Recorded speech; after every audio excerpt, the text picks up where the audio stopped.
And we definitely got to discuss this Wendy Williams situation. But I want to talk a bit more about the toilet paper situation and why that is the real Rico. The Rico that we looking for over with Diddy is really over here by toilet paper, and we gonna get into it.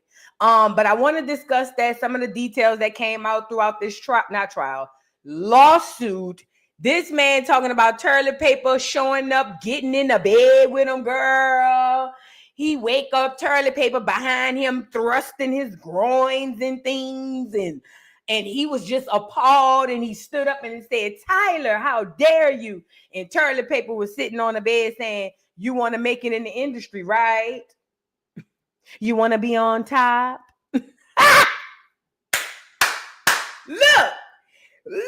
could you imagine feeling like you having the worst dream of your night? Listen to me and listen to me good. Could you imagine being at a billionaire house and you just having a nightmare? You're running away as fast as you can, but it seems like you're running in slow motion, girl. And then all of a sudden throughout the dream, you feel a thrust between the groin parts. Now that's a big part. You know what I'm saying? And when you turn around to see what is going on, all you see is this face with this message. You want to be on top? Toilet paper was in there violating allegedly. According to the paperwork, toilet paper was in there violating that man, and you're down bad, and we gonna talk about it. And oh yeah, I believe you're around there killing people off the character list if they don't give you a little booty. Oh yeah, I believe it. Yes, I do. I believe every letter in the words to make the sentence. Yes, I do. Now I knew your turn was coming. I really was hoping for your little partner. Take that, Jakes, TD. But since you up first, we'll take you as they come. But yeah, I believe you was doing everything they said you did. But I tell you one thing else, toilet paper. This one you might have stepped in a lot of crap, because now we're dealing with workplace issues, workplace harassment, lawsuits, all this other stuff. Boy, you probably did it this time. I know you was on live yesterday talking about go tell it on the mountain and all of that stuff. You whispering and singing sweet nothings. But baby, you gonna need them because you on the way next. You coming up next. And if I was you, I'd bring TD with me. If I was you. I'm just saying, if I was you and I was going down, TD would have to come with me. But that's just you. We gonna get into it. Yeah, and it was a clear man. Oh, and I love, shout out to Tasha K. Because I love how Tasha K brought out this. And you know what, black women? This good for y'all. This good for us. This good for us because y'all continue to be slavery stupid behind these niggas. You black women love being slavery stupid and Jim Crow slow behind these niggas. But Tasha said it. You know what Tasha had said? She said, you claim to love black women so much. Model all of your content behind black women. Black women the ones going up there making you number one. And by average, you ain't even paying them the most. But you paid the clear colonizing conquistador man to bend over and bust it open. And he get paid more. I don't give a damn what you giving a Bug's Life. And I'm talking about Taraji. I don't give a damn what you done paid Taraji. What I'm talking about is all them black women you model, your whole thing is behind black women. And you mean to tell me this clear man jumped off the porch he went from making apple martinis to stirring up your drinks. And now he making $1 million for the season and all of this. And they say they got people been working like a slave, like a dog, day in and day out. And you ain't paying them that much. Oh yeah, we own you. But black women, it's your fault, especially the church ones. Black women love being Jim Crow slow and slavery stupid behind niggas. Ain't it? I hate that about us. I hate that I hate that I too have added to that predicament. You know what I mean? As a matter of fact, the more that I think about it, the more upset that I get, because I too at one point have played a part in the FUCK-ery of it all with black women and these niggas, okay? But I'm on the other side of that. Not clean, because we all don't come out clean, but I'm on the other side for the most part. And I just feel like we kind of walk into the things that we walk into, and it is what it is. But stick around. We'll discuss that. We got to discuss Wendy Williams' ex-husband. He is suing her estate, talking about they doing her wrong, but he just trying to get his coin. We're going to get into that. Brittany Renner has taken off the hijab after Jackie Christie told her she had drinks up under them, and now she's back slutting and whoring. We're going to get into that. And then we also got to get into just a little quick honorable mention really quickly. Y'all get the likes up on the video. I want to show y'all something right quick. Get the hush up, people. I want to show y'all something. I'm trying to see something. So they say Northwest had a birthday, huh? Didn't they say Northwest had a birthday? Girl, she turned 12, right? Cause oh yeah, just like Beyonce and Blue could catch these hands and these works, Kim, Kanye, and their mammy, North can catch this too. Cause North definitely does look like the mother out of the two. Now she's 12 years old. It's her 12-year-old birthday. Kim got her out in Los Cabos, Mexico, celebrating her birthday, and she out there looking like she done had 4 children and 3 grandkids. It said Kim Kardashian was spotted on the yacht in Los Cabos, Mexico, celebrating Northwest's birthday. She wore a cream bikini top with snakeskin shirt and matching capri leggings, looking relaxed as she mingled and sipped a fruity drink. They probably had liquor in it, knowing Kim. North enjoyed the day with friends and cousin Penelope Disick, who skipped Father's Day with Scott. Not surprising. The birthday girl rocked a blue top, pinstripe shorts, layered jewelry, henna on her hand, and a slick black blue ponytail. Let's get into North's look. Now, this is not about what North had on, but this is about what North had on. First of all, this don't look like no 12-year-old little girl. Okay.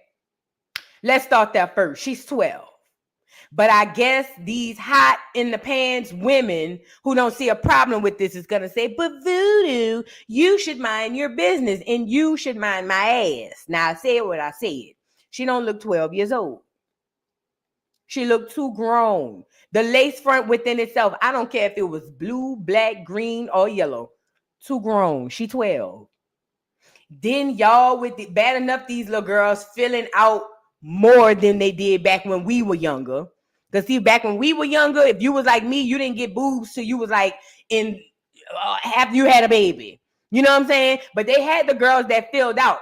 In 2025, these young girls are filling out more and more. But these women, these quote unquote mothers, are accentuating these curves and these things at this young age, putting their daughters up for display for predators. And then when people like me say something, they flip the narrative and say, oh, you must be a predator because you see it. No, because I'm telling y'all what y'all doing is wrong.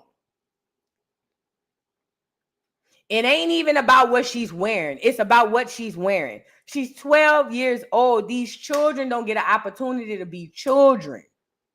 Like, come on, man. A lace front for why? I never understood why clear people and people with quote unquote good hair get lace fronts from the beginning. I never understood y'all. Y'all selfish. Yes, I said it. People with quote unquote good hair. Y'all know what I mean when I say that. And people that's clear getting lace fronts, y'all selfish. I don't even know why y'all get lace fronts. Y'all just want to fit in at this point. If you got good hair or clear hair, you just want to fit in if you got a lace front. She's too grown. She looked too grown. Period, point blank.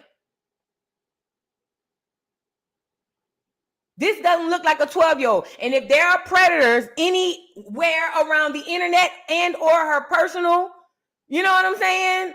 Like, now you setting her up for failure. Like, but people are saying, oh, what, that's Kim baby, that's Kim baby. But y'all don't understand. Kim baby has fans, and her fans can influence your children. Sorry. And then you wondering why your children want to come home and wear the little skimpy tops and things of that nature. I just don't like it. I mean, happy birthday, North. But I don't like it. I don't like it. But who am I? I'm not her mama. I'm just saying we need to do better. But her mama is clear. So it is what it is. It is what it is. But it's the same thing with Blue Ivy and her top. I didn't like it. It's too grown. Them turned 12, 13 years old. Do they even know how to play hopscotch? They ain't never played double dutch. Girl, y'all ain't never went, like, come on now. Do they do stuff the little girls used to do back then? Do they still play hopscotch? Put it in the chat. My child, 22 years old. Do they still play hopscotch and double dutch? Do the children still do that these days? I'm of confusion. Do they play jacks? Shoot marbles? Nothing? Dang. Girl, I'd have been begging my mama for 2-3 weeks to go get that chalk from the Family Dollar or from the store, so we can go out there and draw up on that damn sidewalk and we could draw this damn Chinese hopscotch game, girl, that we done took from the Vietnamese at school trying to figure out how to do it. Girl, please. Girl, I done told my mama sidewalk up. Do you hear me? By now. Girl, and it's hot, and it's the beginning of school just let out. Girl's whole sidewalk and driveway will be tore up by now. Towed down to the ground by now. I'm telling you now. Like, girl, my mama done went off on me behind all the stuff I'd have been done drew in this girl, me and all my friends' names and, stuff like that. Girl, please.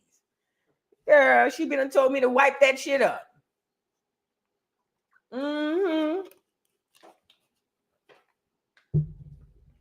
Been turn that sidewalk into Sesame Street. Girl, stop acting crazy. But anyway, I didn't like it. But let's move on. I want to move into Wendy Williams. No. Before we get to Wendy, Brittany Renner. You and I say you and I, but technically, yeah, you and I had a conversation with you guys. And, I have to be careful with how I say things and do things on this here internet, because a lot of consequences could happen, like shadow banning or getting like your page taken. Certain things you can say, but it's the way you say it, right? And remember, I was telling you guys yesterday, I don't know if it was y'all or if it was somebody else, or if it was y'all, but if I didn't tell you, I'm gonna say it today. I told you guys that celebrities and people in Hollywood play with religion because they don't see it the way that you see it, okay? If I didn't say it yesterday, I'm going to restate it. So this is just my theory. I don't know. This is just me thinking, I be grounding and stuff. I hope y'all grounding too. But I be getting downloads from grounding. But what I was saying to you guys is celebrities don't look at things in life that we cherish the way that you do. The way that we do. So for instance, we see religion and faith as our tell-all, be-all, our alpha and omega, our beginning and our end, because that's literally all we have to hold on to. So when it comes to religion, politics, another thing, all those things are very, very sacred and very, very, very, very touchy to talk about, because it's you know what I mean? People have very hard feelings and harsh feelings about these things. So you got to be careful when you talk about that. But when it comes to celebrities, I don't know if you noticed, celebrities will shapeshift and flip-flop in and out of any and everything they want to without no regard. I don't know if y'all been picking up on that lately. And they've been doing this for a long time. And it hasn't just been with what we know as Christianity. It's been with Scientology. It's been with the Black Muslim movement. It's been with all the people, celebrities, even the orange juice people. They flip in and out of religion like it's nothing, because they don't value it the way that you value it. See, we value it because it's all we have. It's literally all we have. But they have a different mindset. And it brought me to the thinking about the Brittany Renner putting on this hijab and playing Muslim so that she can go walk around and play with Kevin Gates. Now, I told y'all they say that wasn't real from the gate, okay? However, even if it was just for the internet, or even if she really felt like that, it took her little to no time to literally drop the hijab and be back on the whole shit in no time. And that tells me that she didn't genuinely believe in it from the beginning, and it was all just for play. Now, why is this important? I don't want us to look at these celebrities and put them at this high standard and regard that we give them that they really don't deserve, because let's really be completely honest. Let's really be honest about this situation. Most celebrities, even the ones that claim thank you God at the award ceremony, a lot of them worship the devil. A lot of them see the devil and God on the same playing field so they can double dutch and dip in and out of whatever it is they want to with no regard. And I believe that that's what Brittany Renner, along with a lot of other people like Krishan and these other people, I believe that this is what they do. It's all about content. All of this is about content. So yes, Brittany Renner has no problem snatching off the hijab, back on the bullshit, because it never had any genuineness, in my opinion, to her from the beginning. How is she a celebrity? Because she a hoe. Yes, hoes can be celebrities too. She have a lot of belts. Well, she got a lot of basketball shoes under her belt. So I guess that's what makes her a celebrity, and she's on Basketball Wives. I don't know. But long story short, according to Brittany Renner, no longer is she doing the hijab. She says, I don't have blind loyalty to any person, place, or thing. So that means any person, mean Kevin, place, mean probably LA, thing, probably mean the religion. It says, I also don't need excuses to do what I want to do because I accept whatever comes behind my decision. It's still, what do you say? I'm a doula for everything. Hope this helps. I don't know. Either way, she's just telling y'all, Hamdulillah, whatever it says. Is that what they be saying? Ride with the mob. Hamdulillah. Check in with me. Oh, that's what that is. Hamdulillah. That's how you spell that? Oh, okay, yeah. So Hamdulillah and all of that. So she said, after she said Hamdulillah, she said, she could do what she want to do. And I don't want us to give her more credit than she deserves. She never cared from the beginning. Okay? It was just a play on your mentality and on your mind and everything else. Let me just say this. I'm using all this to say they tell you the truth and they give you all this information right here in front of you. Y'all got to open your eyes. Okay? Open your eyes. This is all for play. The world is a stage. So don't get upset because she took off the hijab. And when Jackie asked her how many drinks she had up under that mother effer, it must have said to me, what it told me was that before they said action, she was up under that mother sipping. Okay? Because it's all a game. It's all a game. That's what all of this is. So anyways, I didn't want to add that in. Now let's get into Wendy Williams and her husband because I want to get into toilet people. All right. So girl, Wendy Williams and her husband. So y'all know, matter of fact, speaking of, have we heard anything else from Wendy here lately? Have we? Is it me? Have we heard anything from Wendy lately? At one time, we was hearing a whole bunch, and then we didn't hear anything. Esther, thank you for being a member for 14 months. 14 months, we still in this bitch. Hello to all my beautiful Acorn family, dolls and dons. My favorite mods and commentator, happy Juneteenth. Yes, happy Juneteenth. And thank you so much, Esther, for being a member for 14 months. I truly appreciate you, beautiful. April, thank you for the super chat. Says, hey, boo, that Peter Nygaard doc is streaming on Max called Unseemly. Thank you, April, because I sure forgot to look for that. I was in the toilet paper yesterday. I got Max and do got it. Hold on, Max. Let me pull it up. Because I'm going to be watching this when I get old. Hey, bro, that man is not real. Y'all remember that lady on that plane? When she said, I don't care what nobody says, but that mother back there is not real. That's who she must be talking about, Peter Nygaard. Hold on. I'm telling you, she was talking about Peter. That's what she was talking about, Peter. Peter was in the back. They ain't want to flip the camera, though, because he was going to feel played. But he was in the back. That's what she was talking about.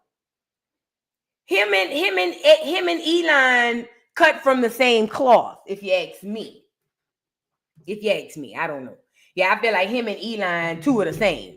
And it's called Unseemingly. Hold on.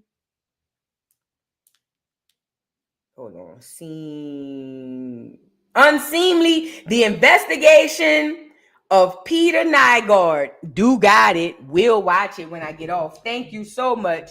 I appreciate you, April. Thank you, beautiful. I appreciate you.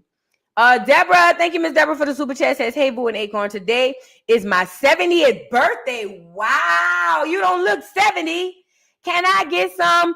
Cause I'm black, biggity black. You sure can. At 70, you can have whatever you like. Happy birthday, Miss Deborah. Happy 70th birthday. Oh, you are so amazing. I'm so happy and blessed to have you a part of my team and my show. Shout out to Miss Deborah. Love you down to the ground. I hope if you want 70 more, you get 140. Happy birthday, man. Flood the cakes with the chat. Or flood the chat with the cakes for Miss Deborah. Happy birthday, Miss Deborah. Love you down to the ground, my love. Happy birthday. What you want, blackity, right? You want black? Let's get black on here. Let's get black on here. Happy birthday to Miss Deborah. Y'all get the likes up. Do your hand like this. Yeah, gotcha. Cause I'm black, nigga the black, the nigga black, the black, the nigga I'm black, nigga the black, the nigga black, the nigga black, the nigga I'm black and I'm brown, I'm black and I'm brown, I'm black and I'm brown, I'm black and I'm brown. You got to shake, shake. They want the black. Cause I'm black, nigga the black, the black, nigga black. I can never be white, the white.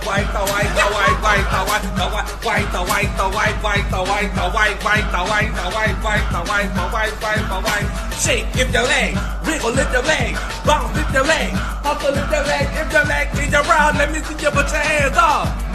Let me see you put your, if the leg is around, let me see you put your hands up. Put your hands up, man. Make that booty go round and round. I'm Louis Vuitton Brown. Make that booty go round and round, man, cause I'm Louis Vuitton Brown. Happy birthday, Miss Deborah. Happy birthday. Thank you so much for everything that you do and for your presence. Just for your presence alone. Happy birthday. You deserve whatever you like. And I'm so happy to have met you. And thank you so much for everything. 70 where I swear to God, I would rather come back as a roach than come back anything than Black American. Do you understand what I'm trying to say to you? Do you understand what I'm trying to say to you? I would rather come back as a statue giraffe than come back anything other than Black American. Flaws, struggles, and all. Do you understand what I'm trying to say to you? We the only people, bro. I wouldn't want to be nothing other but my black ass, Black American Indian ass. Yes, I would. Happy birthday, Miss Deborah. I hope when I'm 70, I look like that too. But I'm pretty sure I will. Happy birthday. Happy birthday. Happy birthday. Happy birthday. All right. Yes.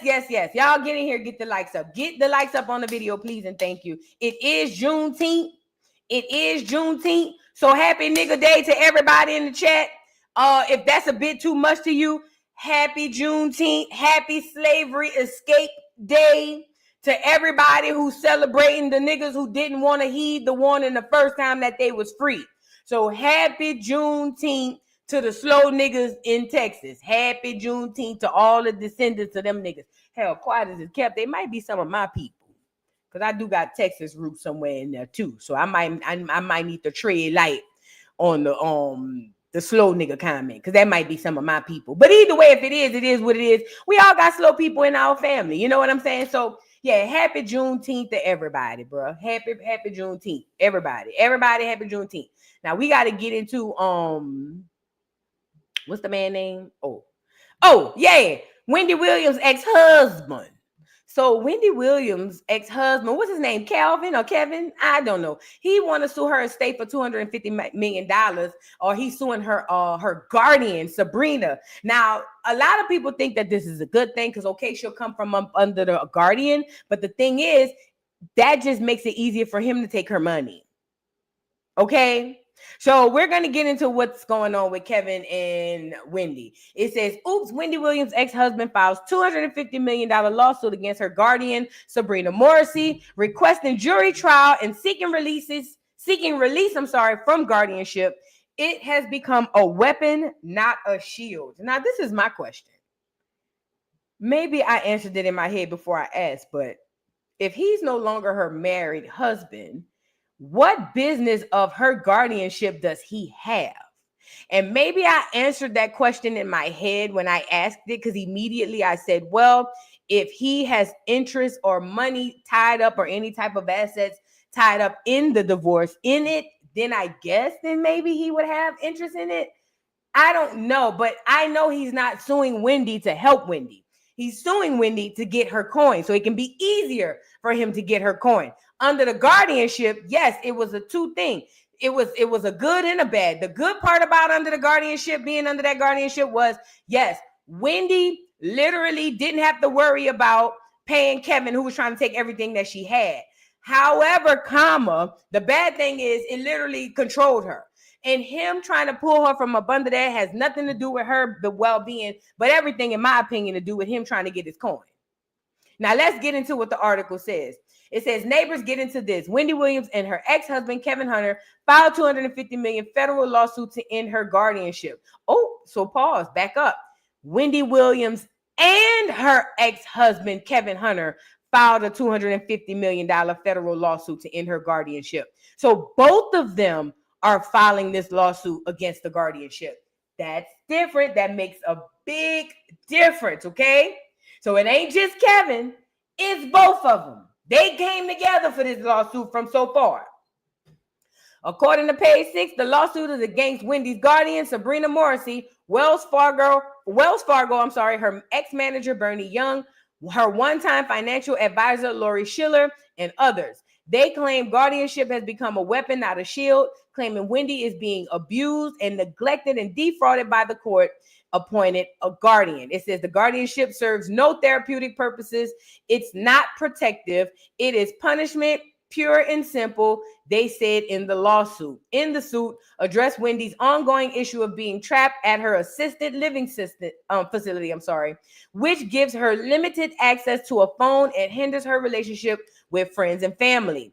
They claim Wendy has been subjected to being over-medicated and allege her guardian is ignoring medical advice regarding Wendy's mental health, stating that she is fully competent despite being diagnosed with Graves' disease, frontotemporal dementia, and progressive aphasia, okay?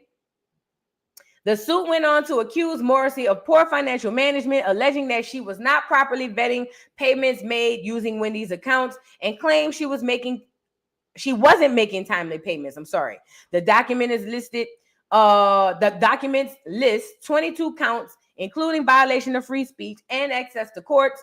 It says unlawful isolation, negligence, professionalism, malpractice, defamation, and more. What are your thoughts? So let's start with the beginning. They both are filing this lawsuit against Wendy's estate. So just how we know he been trying to get her money, reading the headlines, it looked like he was trying to file it without, her in on it. But it turns out that's not the case. Both of them, let me fix this Laponi girl. Both of them are filing this lawsuit on her behalf. Both of them. Now, maybe Wendy feels like he is the lesser of two evils. I'd rather pay him however many millions, you know what I mean, that he's asking, and at least I'll have my freedom and whatever coins I got less. Maybe she's thinking that way. And honestly, that probably would be the lesser of two evils if I were in her position, because she is locked away. So I'm thinking maybe that's what they're thinking. If I were her, at least that's what I would be thinking. I'd rather pay this dumbass nigga. How much you want? 50 million. I bet. I'd rather settle with you for the 50. Help me get out the guardianship, and you go your way and I go mine. That makes more sense to me. And that would make sense why they filing a lawsuit together. But this is the thing. We hadn't heard a lot from Wendy ever since the last time it came out that she was found to be competent. It's almost like we saw her a few times after that, and then she disappeared. And this is what the guardianship is doing. And while I believe that Wendy, God have mercy, Wendy should not be under said guardianship, I also believe that something fishy has been happening behind the scenes to make us believe that this lady more messed up than what she really is, so that these people can take hold of her money. But I also told y'all too that they're trying to take her money. They are siphoning the digital wealth back from all of these celebrities. They've been did it. They've been started. We just catching on. And to this day, a lot of us still hadn't caught on yet. But they have been siphoning the money, the wealth, and the clout out of a lot of these celebrities. And they've been doing it one by one by one by one by one. I told you, when you become a celebrity, that fame and that fortune are temporary. You ain't going to take it with you, and you ain't going to leave it till you turn. I'm telling you what I know, not what I think. It's temporary. Enjoy while it lasts, because it'll be gone. Okay? If you lucky, you pass before they take it. If you lucky. So for Kevin to be filing this lawsuit with Wendy, we'll see how this works. Now, it's easily proven that Sabrina Morrissey has been negligent when it comes to Wendy, because we had an actual physician say that she's competent, yet the lady's still treating her and playing with her like she's incompetent. I'm pretty sure there were other things that came along with that Sabrina's not doing. On top of that, Wendy don't have access to her money like she wants to. She can't go nowhere. She could barely talk on the phone. All this stuff is easily proven, but today's court system don't care about none of that. You know what today's court system cares about?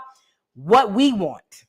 What the powers that be want. I don't care about the law. They don't care about how you feel. They don't care about none of that. All they care about is what they want. Unfortunately. But one thing about, what I noticed too about people like Kevin, because people feel like, oh, Wendy shouldn't pay him nothing. And the selfish part of me and the angry part of me feels like she shouldn't pay him nothing either. He don't deserve nothing. I feel like he's gotten everything that he deserved. Once he stepped out and got that lady pregnant and was cheating on that lady and having like an actual affair, getting this lady pregnant, buying this lady a place to stay with that lady money, you got everything you deserve. Everything you stole, that's what you deserve. You didn't deserve nothing else. And the woman in me can't help but understand why women feel like he don't deserve nothing. Because he don't. He truly don't. I think when it comes to Wendy, though, what Wendy is dealing with now is, do I deal with the devil I know or the devil I don't know? And this devil I don't know is kicking my ass like bad. You know what I mean? And one thing I learned about this devil that I know, I could give this devil that I know a trillion million. I don't even know if that's a number. I don't think it's a number. I can give him $1 trillion million. People like Kevin gonna always find a way to go broke. My grandma say people like Kevin got more luck than sense. They always falling into money, and as fast as they fall in it, they fall right out. Them people always have money. Money always somehow fall in their lap, and they always broke. So, you know what I mean? I would rather deal with the Kevin situation too, you know what I'm saying, than these people. So maybe that's what's going on. But we'll keep our eyes and ears posted, honey. We'll keep our eyes and ears posted and see what's going on. Somebody say I'd rather be in a crazy house than to pay a niglet. I ain't gonna lie, I'd rather burn it in a pile, bitch. I ain't gonna lie, depending on what he did when he left. If it was Kevin and he did what he did, yeah, I ain't gonna lie, I'd rather stay in the guardianship. Bitch. In the corner, in the apartment by myself, one TV, no phone. What's up? At the window. Look, drove down. Do you hear me? Drove down to the ground at the window. But I don't care. That nigga ain't got my money. Hey, y'all, at the window. I understand. Trust me, I've been there. I understand. I understand. Now, I want to move into toilet paper right quick.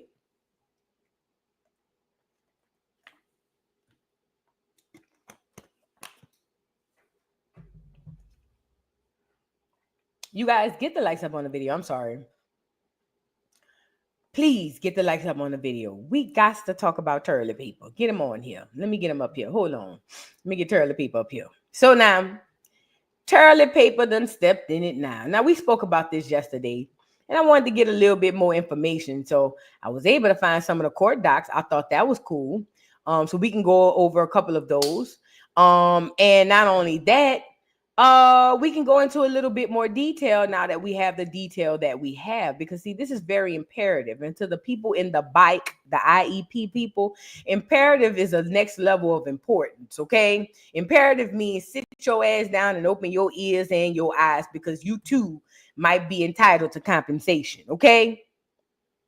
So this is very imperative. Check your messages. What messages? My email. What messages? What messages? Tell me what messages to check. Yeah, I need y'all to pay attention. I need y'all to pay attention because too many of y'all done let these people play with y'all on the job and y'all ain't even know it. Even if you liked it, you done let them people play with you on the job and you ain't even know that you could have been compensated. Now, I don't know if you could go back or not, but if you can't, then that's your ass because you done let them people down at the local Walgreens playing in your face. And we're going to get into why you should not have allowed them to do that. Okay. What am I looking for? I don't see anything in my email. Which one did y'all send it to? What are y'all sending me? I can't see anything. I don't see anything in the email. Resend it if you sent it. So look.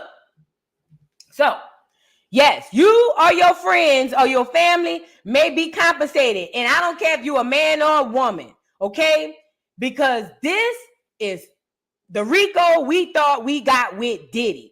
And let me tell you why I believe this is said RICO. Hold on. Let me go get him. Let me go get the man. Hold on.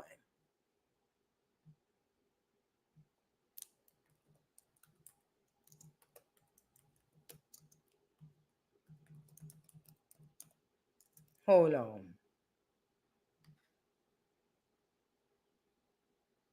Let me find a picture of this man.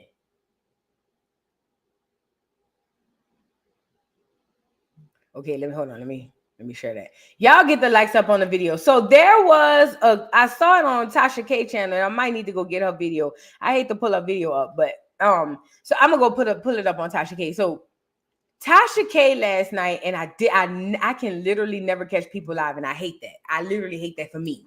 But Tasha K did a live, and she kind of talked about a lot of the stuff that was going on in this lawsuit. And Tasha K introduced a person, amongst other things, she introduced a person to this situation that kind of had me scratching my head. Now, according to what Tasha K had brought up and what the reports are saying in the lawsuit and things of that nature, according to that, there's this man who acts as Tyler Perry's, what do you call him? His event coordinator or executive or assistant, or I can't remember what it is he is. But either way, this man is the man who recommended the clear man, Derek Dixon, who's now suing Tyler Perry. He recommended him to TP, toilet paper. He recommended him to toilet paper. Let me get him on here because I want y'all to see this. And immediately I started scratching my head. And let me tell you why I started scratching my head.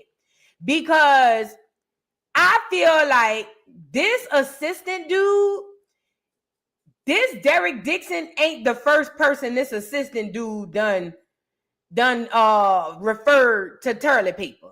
I'm not buying, here you go, literally any of that. I'm literally not buying any of that. It seems to me that this assistant who was able to just look Derek up and down and say, yeah, he gonna like you, take this card, go greet toilet paper and come bike and he gonna hire you, is given to me that event coordinator or executive assistant or whatever it is he is given to me that that's just a title, but that ain't really what he doing. Because how is these people, why would an event coordinator be recommending actors to toilet paper? This is a real question. See, the KK situation, while I think she give me RICO tease, the way she worked with Diddy, it's a lot of holes in that. But this event coordinator around here, why is he referring young men to toilet paper? This is a real question. Who is this clear man? What is the events he's doing? And is he using this event coordinator position as a disguise or a ruse to really find more toilet paper's bottoms? This is a real question. Is this event coordinator Mr. One Shot for Booty? Let's get into it. Shout out to Tasha K, man. Y'all go watch this live. This live put a lot of tea out here. I'm not gonna get into it. I want her to show y'all the assistant that I'm talking about. This is the KK y'all think Diddy got. Watch, look. Equitable, like, just distribution deal ever known in probably black history of black film. And fair use, Tasha, don't strike me down, girl. I'm just trying to give some commentary. You got a lot of money. I'm broke. Making with mediocre stories.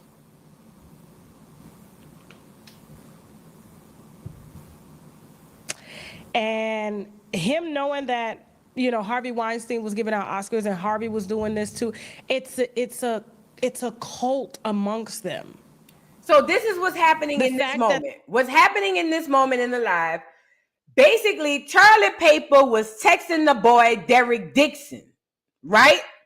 So Charlie Paper texts Derek Dixon and they was going back and forth talking about what Charlie Paper want. Basically, Charlie Paper want a little booty. He want a human doll. He don't want no emotional attachment, but he want Derek to be successful as long as he give him up a little booty. Okay, that's what they're texting back and forth in this moment, right?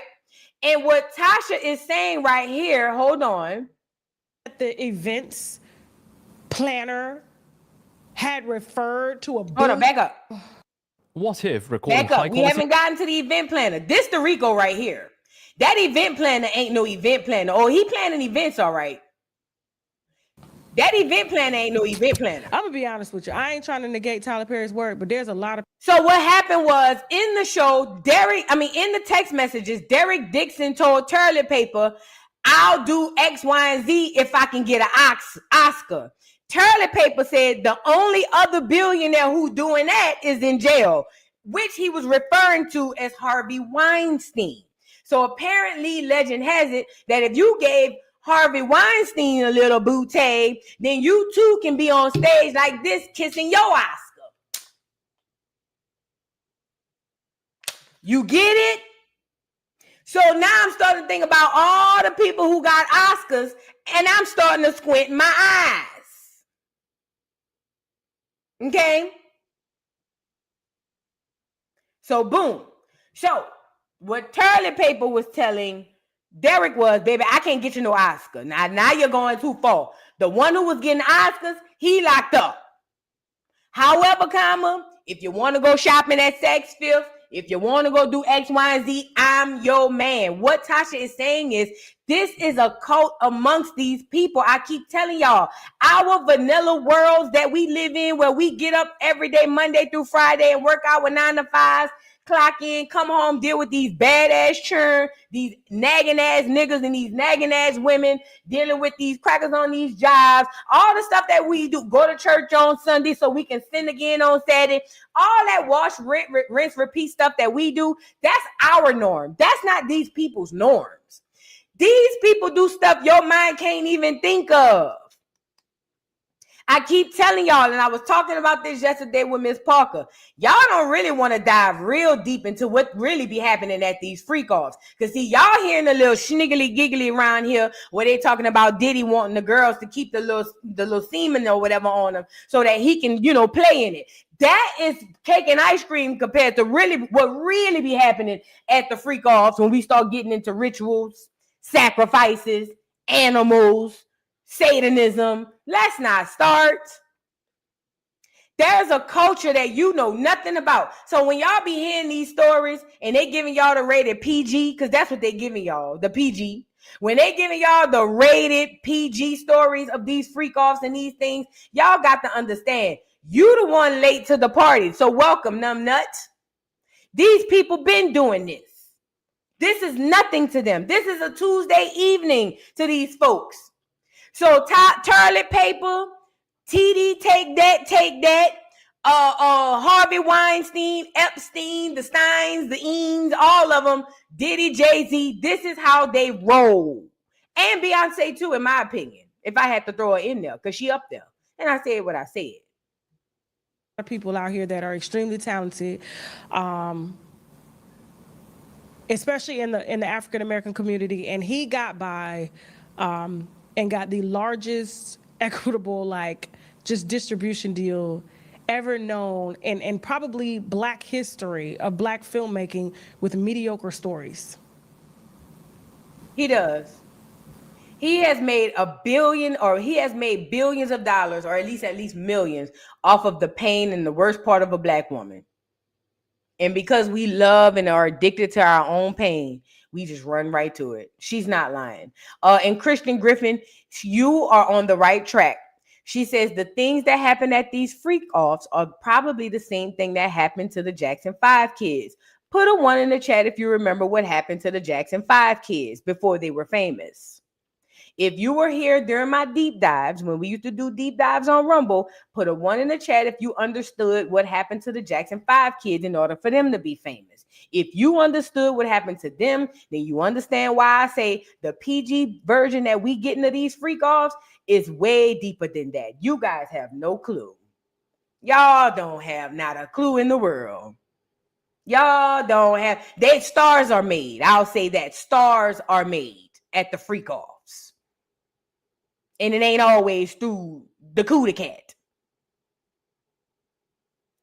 Yeah. Let's really be clear. Stars were made, and it ain't always through the cootie cat. Let's really start there first. And him knowing that, Harvey Weinstein was giving out Oscars and Harvey was doing this too, it's a cult amongst them.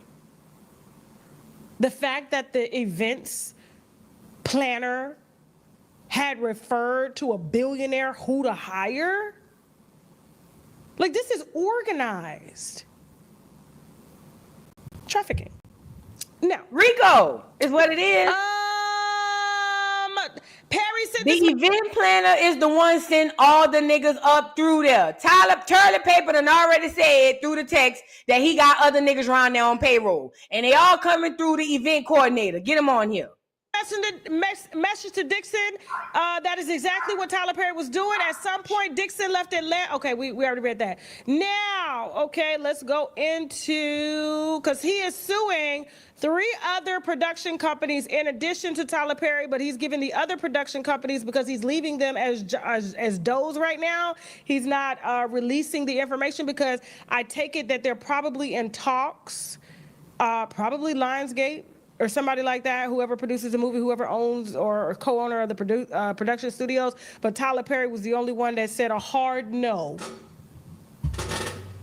Hard no. I'm not giving you nothing. I got my audience, and they're going to follow me wherever I go. I want to pause right quick. So now Toilet Paper in these meetings talking cash money shit's not eat. You know why he can, though? And he have every right to talk his cash money shit's not eat? Because what Toilet Paper know is this. I have the most loyal, legit, dumbest, beautiful, stupidest, slowest, smartest, intelligent fan base on the face of this earth. And who is that?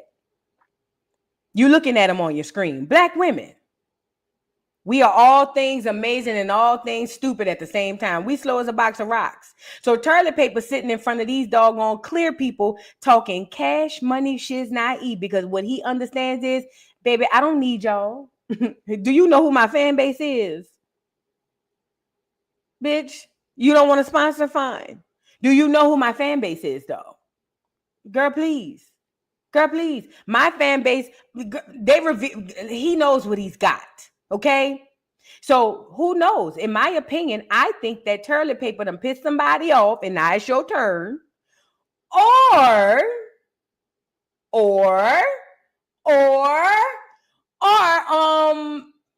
basically you didn't piss nobody off, and it's still your turn. But either way, you talking crazy to these clear people in these meetings, how you don't need this and you don't need that because I got my people and I got woo. You know, them clear folks don't like feeling like they smaller than they really is. They don't like to look their size in real life. I'm just saying. So he was keep that in mind. I don't need none of y'all because my fan base is slow and beautiful. Slavery slow, Jim Crow slow and slavery stupid, but I love them down to the ground. They got good storylines. That's black women. That's what he's telling these Cliff folks down there at these meetings. Now,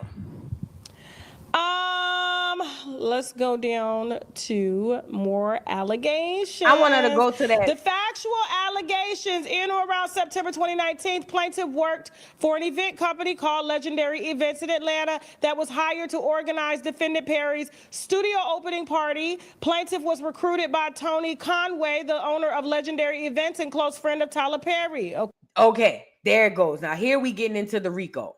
So now what's happening is, so Tyler Perry has a close friend who owns an event coordinating company. And this is the same company who's putting or sending in people, men, but boys, to toilet paper. Now, this is where that's a violation. Number one, it's a conflict of interest. And let me tell you why.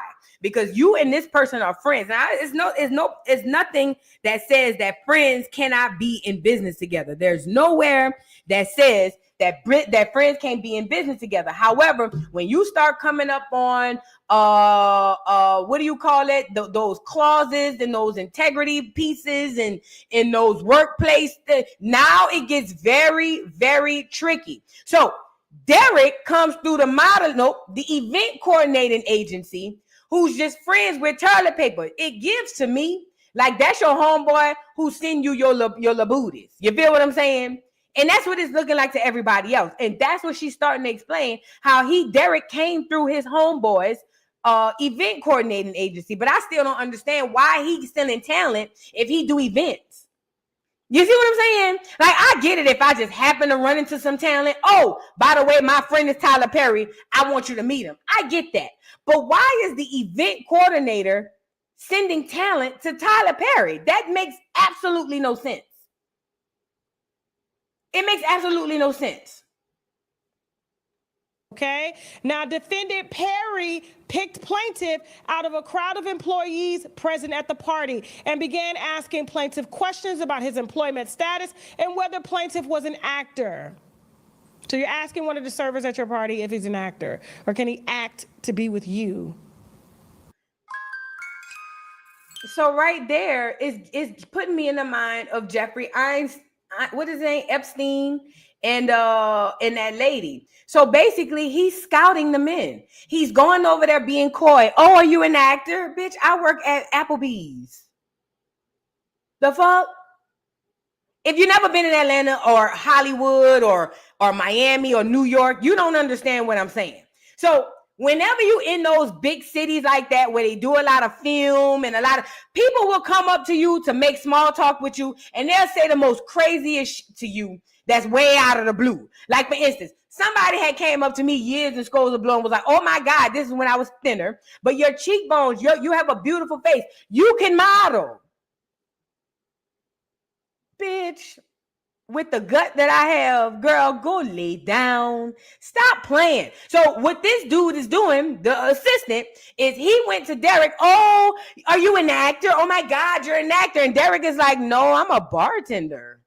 But to someone that's unsuspecting, you might catch him off guard and be like, oh no, but you know what? People do be saying that I do look like I can act though. They do be saying that. And then next thing you know, small talk happens and now you're recruiting. So it's given to me that this event coordinator whose photo you saw, he gives me recruiter tees. And he's using this event coordinator job as a farce for what he's really doing. And he's recruiting a little booty. I think he said further on in this, as we get into this, that he didn't even want an emotional attachment to these men. He said, listen, I will give you money. I just need you to give me loyalty. I need you to give me that thick butt whenever I need it, and I will take care of you. Just no emotional attachment. And there, apparently, according to him, Derek, he said that there's plenty of other men that are getting the same thing right now. Throw up a picture, Jasmine. Just flash it up. Just go. So I want to pause right here. So according to Derek, not only did toilet paper give him not an ultimatum, he incentivized him by saying, hey, I can take care of you financially. Everything will be cool. He was like, if you want, you can do this. It's kind of giving the same thing Diddy did. Remember Diddy with the Diddy stuff with the guy who sued him. He said he showed them the video of him with Stevie J. What Toilet Paper is doing here, mind you, matter of fact, no, we gonna go there. But what Toilet Paper is doing here is he's using his leverage as the boss, right? By saying, hey, I can give you these things if you do X, Y, and Z. First of all, that's a violation. You cannot do that. I don't care where you work. You can't do that. You absolutely cannot do that. But the fact that he's getting these folks and saying that I got other people that's doing this too tells me here is now we're getting into the system of this enterprise. Now, this has been heard before. Christian Keys, when he came out, even though he never put an address on it, he said there's a black billionaire, which we all know we can count on two hands, the black billionaires in America, who did certain things to him. Not only that, he said this person has other men on the payroll doing it too. But remember, the problem with Christian Keys was light-skinned with the good hair, but Christian Keys wasn't gay. And Toilet Paper wasn't jacking that. Because see, in Toilet Paper's mind, you look the part. You look the fruity, light-skinned boy who's the hero in the movie, but I bend over when we say cut. But Christian Keys, according to him, say I don't swing that way. And that's why him and Toilet Paper kept bumping heads. But according to him, he said Toilet Paper kept hitting him back. Well, he didn't say Toilet Paper. He said a black billionaire. But we assumed it to be Toilet Paper. And he said he kept hitting him up, saying, I got other people doing it. This ain't the first rodeo with Toilet Paper. Let's get into what Christian Keys had to say. Get the lights up. This person is a predator, and he's one of several. And I have proof. It's not like I'm just making false accusations. The receipts, the recordings, down to the police department, and let them hear this individual, the month and the year that he showed up to my apartment and offered me $100,000 to take my clothes off. He said, I don't even need to touch you. I just want to see you naked. I declined. Because again, scenic group, I got my integrity with me. I'll take the long way around. I recorded it because I didn't trust him, and I had told him over and over, and he still always tried shit. So if people don't believe me, they can hear him. I can press play, and you can hear the person, and you'll know immediately who the person is that's offering me $100,000 to strip. You'll know right away, and it'll break your heart. So we already knew when he came out with this that he was talking about Toilet Paper. We already knew that, like, duh. And this is the thing. It's not even about him being gay. It's not about him being straight. It's not about him having a beard of a woman. It's not about none of that. This is textbook what you can and cannot do per law when you are running a company and you hire employees. As the boss, the CEO of this Toilet Paper situation, he violated a lot of laws with his sexual harassment, his alleged innuendos, and all these other things. See, it's even if it was a woman, he would be 1,000% in the wrong. It's not about the man on man part. That's not the part we honing in on. He is wrong for using his power and his leverage as the owner to overstep his bounds by having relationship with other men. What do I mean by that? If Toilet Paper was not the owner, boss, CEO of Toilet Paper Productions, he would not have the relationship with the men that he have. So because he has it, he's using that leverage, and not only that, threatening jobs by saying, hey, if you don't comply, then your character can be killed off. That's like you working at Pizza Hut and the manager pull you in the back to the office and say, if you don't let me slide my hand between your legs, you're going to be fired. That's exactly what that is. That is the exact same thing. See, these workplace rules and these laws that go in federally, this applies to the smallest company all the way up to the biggest one. Okay? I don't care if you bag groceries at the local grocery store or if you are the CEO of a Fortune 500 company. You cannot fraternize or have unprofessional relationships when you are in positions of leadership and or power. I don't care where you work at. I don't care if you open your own business right now and hire one person and you and that one person get the dating. If that one person go down to the laws and to the people, to the labor board people and tell them that you was in the bite sucking his peen, even if he wanted it, girl, you is in trouble. You cannot do that. You can't text your workers. You can't call your workers. You can't invite them out to eat. Y'all really ain't supposed to be out drinking and chilling. All that stuff y'all be doing, all of that is against the law. Do you understand that? Okay? Even in the strip clubs.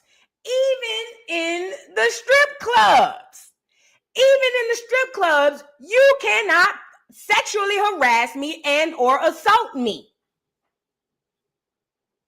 So this is why this is a huge problem for toilet paper, because you are a billionaire. You don't just own the McDonald's on the corner and you might lose this franchise.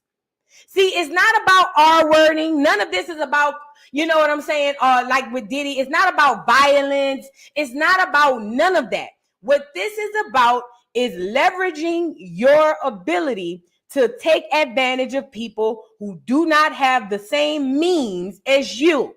And this right here is predatory. It's extremely predatory in the workplace.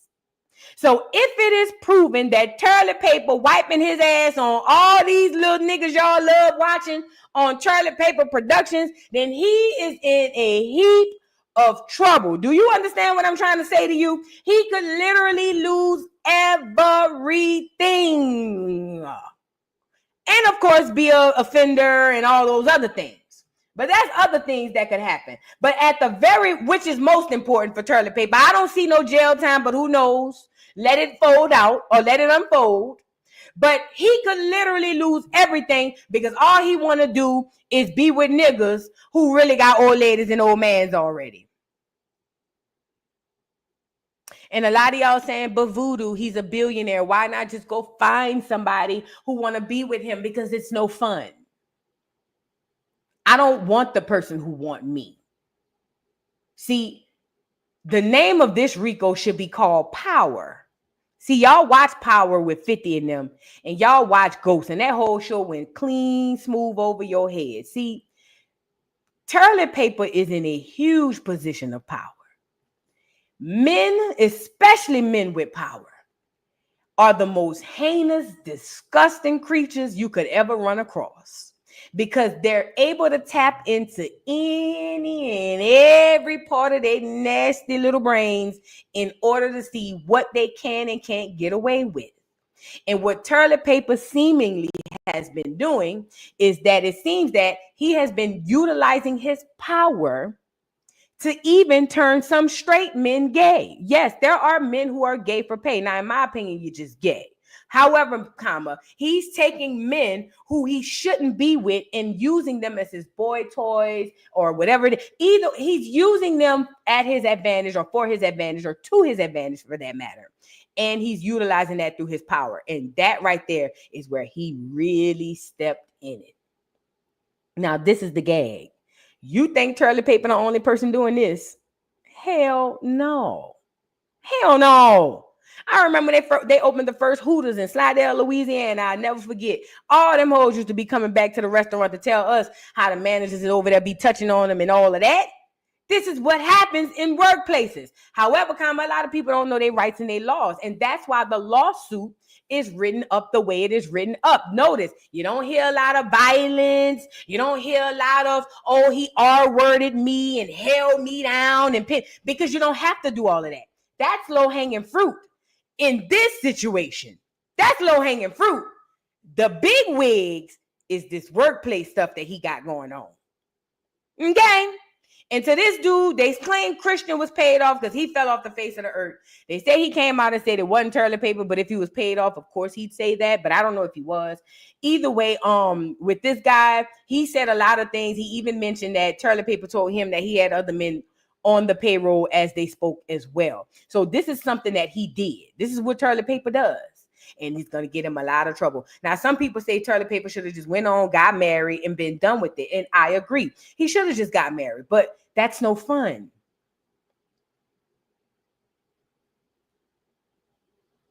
You see, that's not fun. I mean, get married and then what? Just be with the same person? That's no fun. It's about power. It's about power. That's what this is about, power. That's what this is about. So you want to wonder why people who have access to all these women go R-wording women? It's about power. They get off through the power. They get off through the fear. That's what this is all about, power. So when you think about this here, Rico, because that's what this is, I believe, this is the power move. Now, I saw a little bit of what was going on with the lawsuit, and I want to touch on a few things. Because this guy, Derek Dixon is his name, he was spilling some tea. And honestly,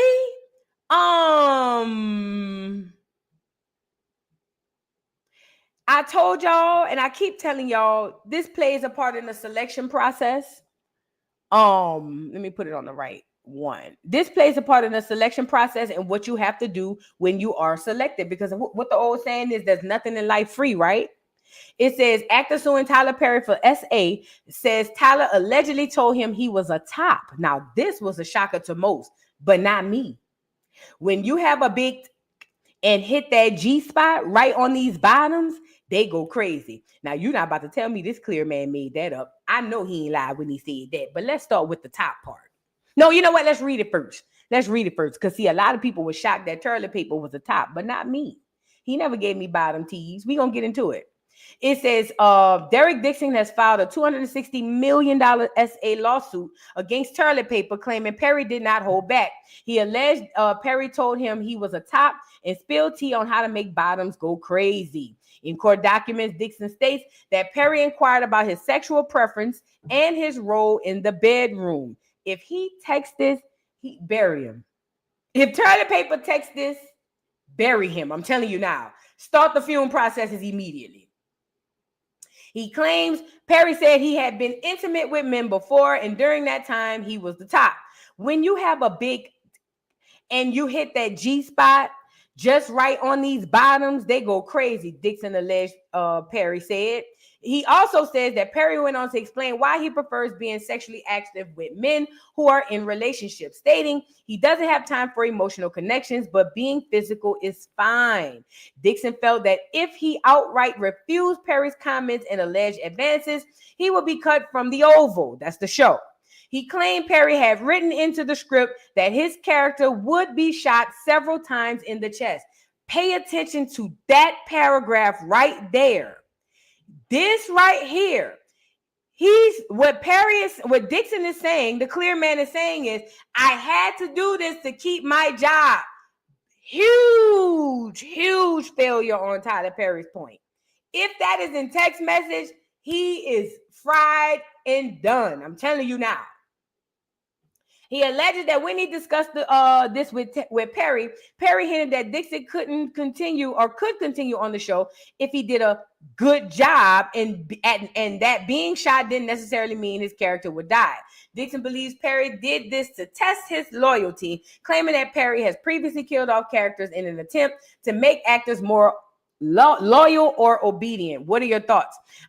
This is my first thought. If you ever worked on a Tyler Perry show and you felt like he killed your character off, and you want to get a bag, now is the time. Jump on it. Because what this lawsuit is saying is that he has admitted to doing this in the past. So for instance, if you was a good job, or you felt like you was doing a good job on the acting show, and that nigga let you go, or that nigga all of a sudden you got popped upside the head out of nowhere, file your lawsuit, fat. Now is the time. So back to where we was going. So according to Derek Dixon, toilet paper don't want no emotional connection. He just want all physical. You know what it reminds me of? What is that blogger's name? I forget this man's name all the time. He a big old swole dude, dark skin, brown skin, bald head. He kind of got like a wide nose, big lips. He's a gay guy. He always work out. I used to watch this man channel all the time. I haven't seen him in my algorithm in a long time. He got an old person name. Yeah, somebody in the chat gonna know who I'm talking about. When he came out and exposed toilet paper, he exposed how as long as they were behind the scenes with the gays and according to him, the sissies and all that stuff, he said that toilet paper was cool. Walter Lee Hampton, that's his name. I love me some Walter Lee Hampton. I love me some Walter Lee Hampton in Niggerville. Do you hear me? I used to watch Walter Lee Hampton listen. I used to be waiting for him to upload. And I love his episodes from Niggerville. Okay? But when Walter, his husband passed, oh my God, I'm so sorry to hear that. But Walter Lee Hampton exposed him about 15, 20 years ago. And he said that whenever they would hang out, he would use the gays to help get his stuff up and running. But when he in front of the church people, he act like he not with that crowd. But as long as they on the low with the gay stuff, you know what I'm saying? It was cool. It was cool. But he was playing both sides is what Walter Lee Hampton was saying. What he was saying was, in front of the church people, he was a Christian. Oh, I don't do the gay stuff. I'm a straight man. But on the flip side, when the Christian folks and the women go home, he was over there with the gay men from the church. And not even just from the church, just period. He had all his gay friends and even some of his, could possibly be lovers. And I might be putting 20 on 10. But he would have them help him to fund his show, help him set up, do his stages, and all of that stuff. So the fact that the lawsuit now says that he don't want nothing emotional, just business, it literally lines up with what Walter Lee Hampton was saying from the very beginning, that it was that he couldn't be with these men because not because he didn't want to, his fan base wouldn't allow him to. Remember, his fan base is black church women. They not gonna let him do that. Not the old ones, at least. Not the stage play black church women. Now the young ones, he can get away with it. But them old ones who put their wig on and go down to bingo with their pocketbook, they not going to let him get away with that. So it makes sense that the lawsuit says that. Then the lawsuit goes on to say that, the allegation goes on to say that Tyler Perry is a top. Why are y'all surprised that Tyler Perry is a top? First of all, have y'all seen Tyler Perry? And it's not really about size, because I learned that about being around gay men, that size, the ones you think be tops be bottoms, and the ones you think be bottoms be tops. So it's not about that. But Tyler Perry has always gave me very aggressive top tees. He's always gave me top vibes. He really have. Like something about Tyler Perry, he gave me like he want to be the person in charge. Like even if he was a bottom, he wouldn't even want to relinquish that type of control to somebody. You see what I'm saying? So he getting these little petite boys so that he can bust them open. He talking about reaching the bottom and hitting the G spot. Girl, he tearing these boys' backs out. Allegedly. That would mean he tearing these people back out their booty, girl. They booty out their back. The G spot. I mean, I heard it's not a bad place to be. I don't know. I never tried it, but you know what I mean? He trying to, you know what I mean? He want a power bottom like TD Take That. He want him a power bottom. But he's a top. Now, people was a little, oh my God, I can't believe it. I could. And of course, now what did surprise me is the big dick. Because a bit about me. At one point, I was getting so many dicks in my inbox, I thought I'd make a collage. So I have crowned myself the dick connoisseur. I can eye them, verbalize them, look at them, smell them. You know what I mean? So that part was the part gave me whiplash. When he said that part, I said, wait, what? You did what? Soon as I heard when you got a big dick, you feel me? When you got a big dick, and you hit the G spot on the power bottoms, they go crazy. I said, you do what? Look them in the eye. Come on, hold your face up. Look at them. Let them see you. This is him. Look at it. What's your name? Tell us your name. Give me that ID again. Giving you the ID, I showed it to you. So what? I showed you the ID. You do what? I showed you the ID. Could you let me see the ID again? Huh? No. No? Will someone else ask him for the ID? Will you ask him for it? He won't let me see it again. You didn't see it. You didn't see it. They didn't see it. I didn't share it. Let me see it, Turley people. I didn't share it. I didn't share it. Hold your face up. Let me see it. Now, that was the part that got me. Y'all talking about the bottom part. That wasn't the part. It was the big dick. I said, oh. How that meme go? And I, ooh. That was me. That's the part that I almost needed a neck brace for. You feel what I'm saying? The whiplash almost hit me. I almost got a crook in my neck when that part came up. Y'all, the top part, I can see it. The big dick, now we need to deliberate on it and have a conversation and let me see. Okay. But anyways, so you got that aspect going on. Also, according to this, it said that he's literally saying that if you don't do these, your character is going to die. You cannot hold a person's job over their head and use that to, what do you call it? You cannot blackmail a person's job or hold a person's job over their head for them to give you sex.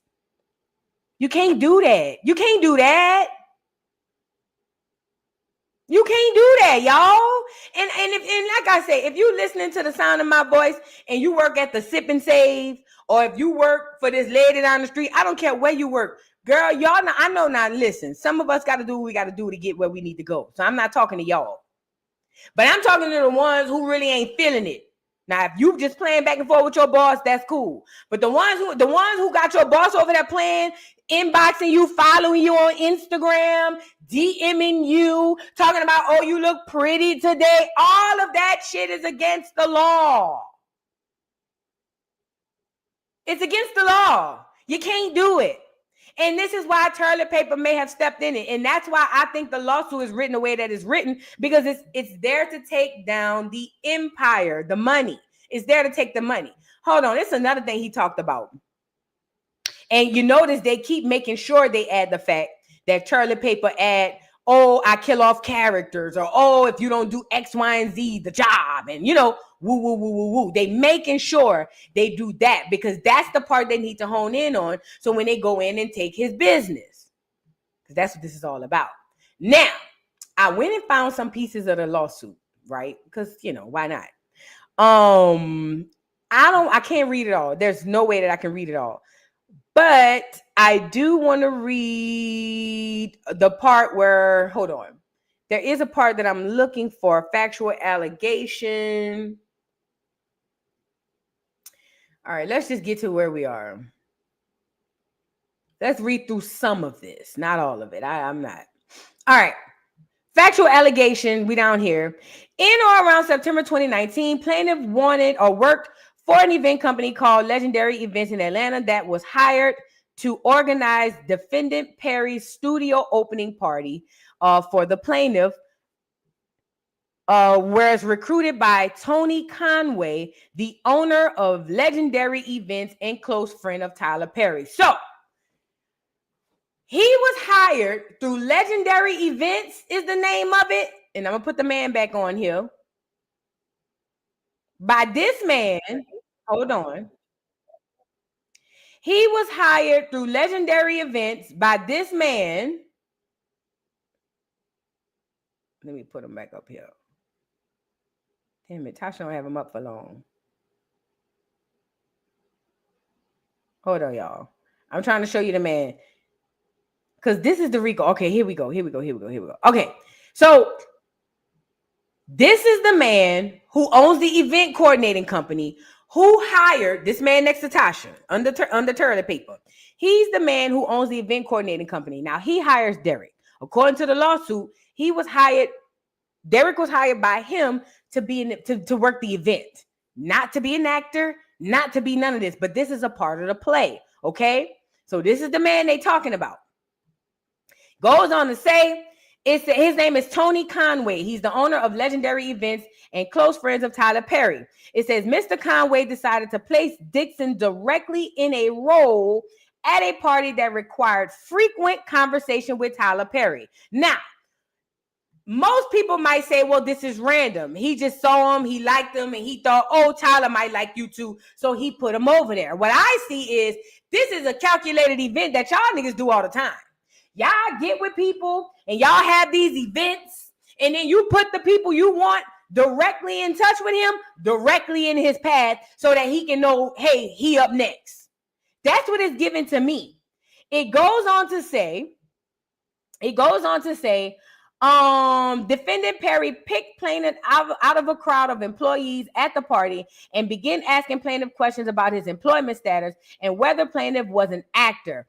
In or around early October and on the last day of the party, defendant Perry insisted that he and plaintiff exchanged phone numbers, and Perry subsequently texted plaintiff to introduce himself. Perry began by asking Dixon about his dreams and aspirations. So what is he doing now? Right now, he's setting it up. What do you want out of life, Derek? Well, I want to be an actor. I want to be a writer. I want to be a producer on my own show. I want to do this. That. Men do this to women all the time. They ask you what you're looking for in a man, and then they turn around and try to placate the person you just told them you want. So what Tyler Perry is doing is saying, what is it that you want? And he's telling Toilet Paper everything he wants. And Toilet Paper is making mental notes because he knows, okay, this is what I need to leverage over him in order to get him to do what I want him to do. It goes on to say, it says, Perry began by, okay, we talked about that. Dixon told Perry that he was interested in acting and writing. Perry then told Dixon to do an audition over the phone and send it to Perry. So now he have direct connection to him. Oh, you're interested in acting? Send me an audition. Send it to my phone. Yeah, take my number. But it looks organic, but in my opinion, it's not. It's contrived, if you ask me. It goes on to say, Dixon told Perry he was at a Halloween party. Perry asked to see pictures of Dixon in costume, and Dixon complied. When Perry saw the pictures, he texted Dixon, I was going to say your cowboy needs a sugar daddy. Perry continued with, you look great. You're just lacking costume parts. He's literally violating every single code of ethics that he can come up with. You can't be inappropriate with employees. Okay? So he says that he need a sugar daddy. He says that he want to be the sugar daddy, and that Dixon quickly shut down the comments to reiterate what he said earlier, that the truth was that he was lacking costume parts. Now, Dixon ain't slow neither, and Dixon think that we slow, and I'm not. See, Dixon, I see what you doing. See, Derek Dixon, and I'm starting to wonder if you were sent in like they sent Daphne Joy in, but that's a whole nother story. See, Dixon, you think you slick. See, you playing coy at the beginning so as to seem as you're innocent, and now all of a sudden you've been violated. You get what I'm saying? And although you have been violated through the workplace harassment laws, even still, you playing coy like, oh no, I'm just shutting down that because I'm not really into that. Oh my God, no. You're doing that to make it look as if it's escalating to where it is. And granted, like a dummy, he's falling right into the trap. So it's working. It's working flawlessly. Don't get me wrong, because his dumb ass is falling into the trap by running behind you, because remember, it's about power. Mouse, cat. The cat chases the mouse. You get it? So it's about power, and what he's doing is playing right into your game, and he don't even realize it, just like that little clear girl, that little lily white girl who set up Uncle Shannon.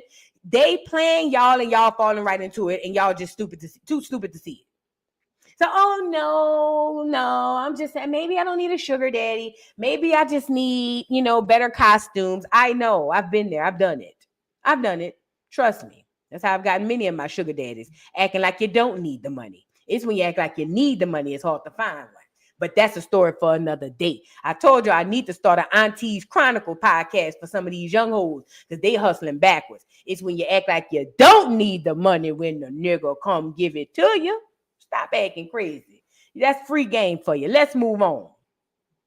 Let's get back into it. Free game. You're welcome. So then it goes on to say, where was I? Perry said he was at a Halloween party. Perry asked to see pictures of Dixon. He complied. He says, "You look great. You're just lacking costume." We already talked about that. Shortly thereafter, Dixon's boss at Legendary Events called Dixon and told him that Tyler Perry was having another event in Los Angeles and specifically wanted Mr. Dixon to fly from Atlanta to Los Angeles to work on the event. Pause. Trafficking. So this man who hired Derek Dixon to do an event, now you're personally hitting him up to tell him Tyler Perry want to see you personally and he want to fly you from Atlanta to LA. This is the trafficking Rico y'all was looking for. This the one. This the one. This the one right here. Look. So now he goes on to say, so now the event coordinator he's coming in as like the assistant, like the one who's helping him get to whatever freak offs they got going on. It says, shortly after doing that event, November 3rd, 2019, defendant Perry sent plaintiff several text messages that he would love to find plaintiff a job and change the plaintiff's life, insisting that they should make it happen. So now I know you want to be an actor. I can provide you with the means of being an actor. I am the person who make actors. I can give you that if you do what I tell you to do. Okay?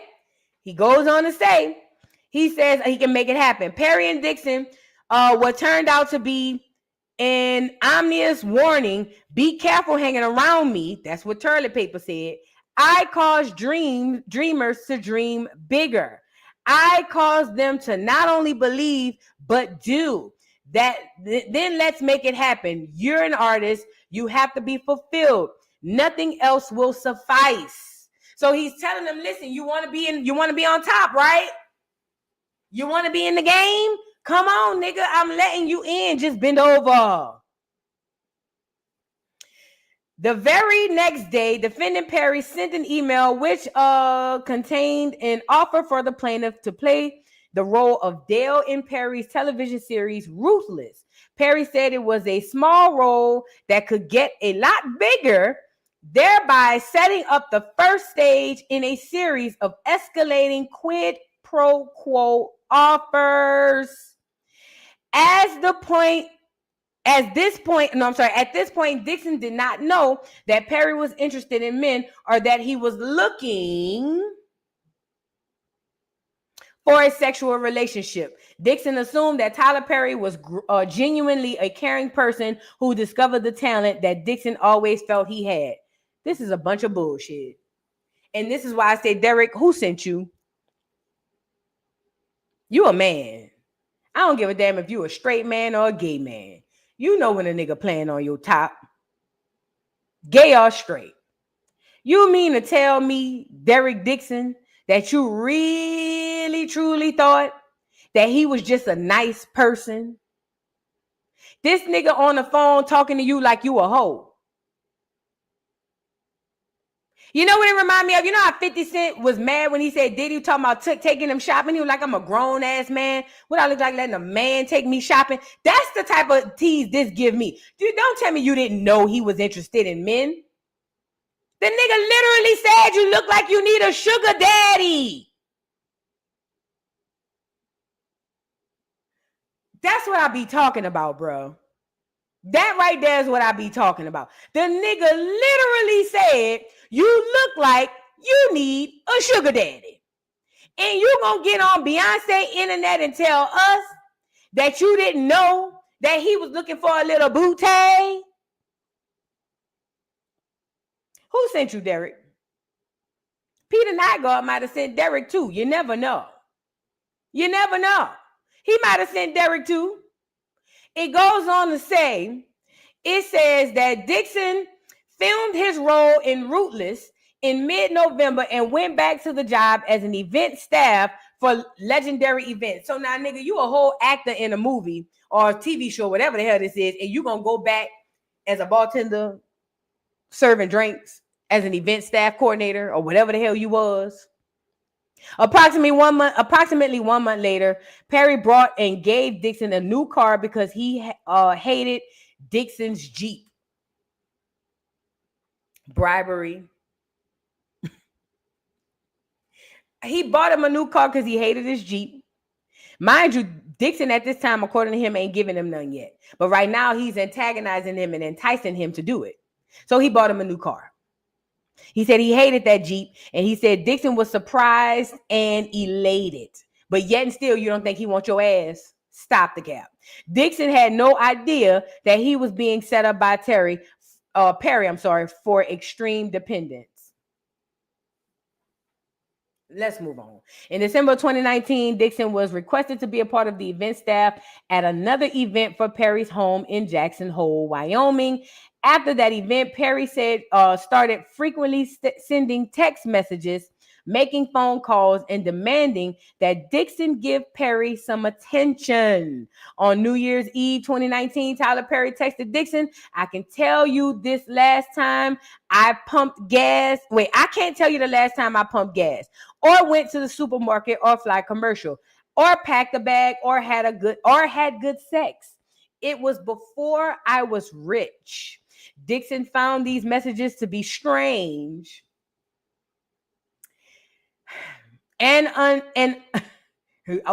he found these messages to be strange and untowardly coming from someone like Tyler Perry, but being new to the industry, Dixon played along with downplaying the sexual comments and hoping that being around Perry would allow him to showcase his talents as an actor and a writer. Those men that come out and tell you they gay for pay. These the men who you catch them with the punks, and they be like, I just did that because he had money.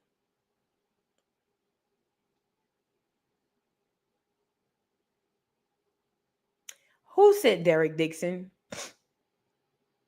This is a real question. Who sent Derek Dixon? This is a real question. I'm really curious now. Who sent him? But these niggas keep falling for it, lock, stock, and barrel. So that's good for them. That's good for them. That's real good for them. Keep them coming, whoever sending them. It says soon after Dixon began giving Perry more attention, Perry made his move on Dixon in January 2020, just a few months after his first acting gig. Of course, now you have to pay for it. Duh. You don't get nothing for free. You got to pay for everything. So he got a gig, and then Perry made his move. It says he made his move on Dixon in January 2020, just a few months after his first acting gig. Perry invited plaintiff to his home in Douglasville County, Georgia.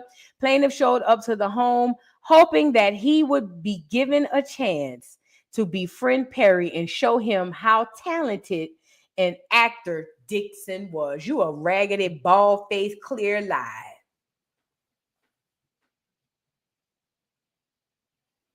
Bitch, any man ever called me to come over to his crib, I already know before I hang up the phone if I'm asleep with him or not. Especially a man with money and who my boss. I ain't coming over there I'm not coming over there unless the legs gonna fly open like 7-Eleven, okay? So now it's one thing to be lying, but it's another thing to lie through your teeth now. Now you on here saying anything. You really thought you was going by that man's house to show how talented you. Oh, you was going to show him how talented you are. Yeah, you sure was. Yeah, I bet you was. But it wasn't through no acting. You know why that nigga told you to come on around there. Stop acting crazy. Now you're going too far now. You're pushing the envelope now. You're doing too much. Tread light. Talking about I was going over there just to see. You know what that sound like? Remember them old ass clear wrinkle women talking about they went by Bill Cosby house 2, 3, 4 in the morning, talking about they didn't know they was going to have sex. Bitch, you got up out your bed and put your clothes on and took a bird bath and you ain't know what was going to happen. Girl, bye. Not saying that it's right, but I'm just saying certain things we know what's up. Certain things we know what's up. Somebody sent Derek Dixon, mark my word, back to where I was.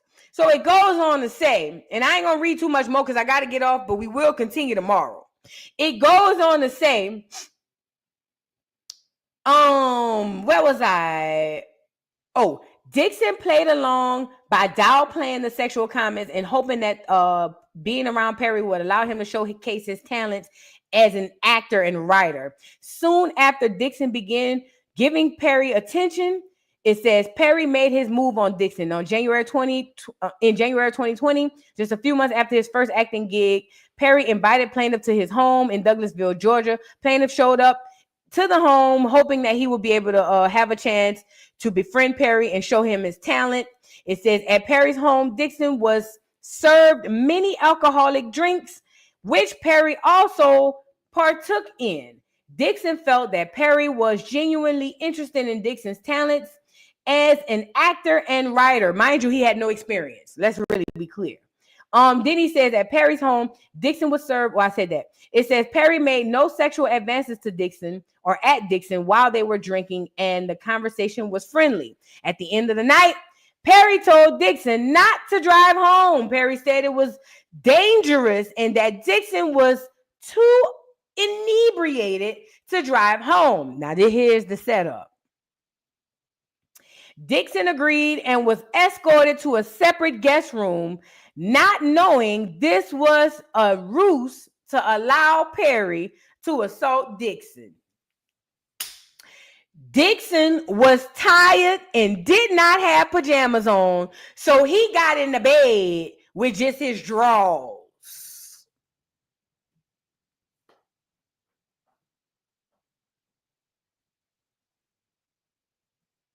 So let's backtrack real quick. So you went over there to hopefully showcase your acting, but you ended up getting drunk.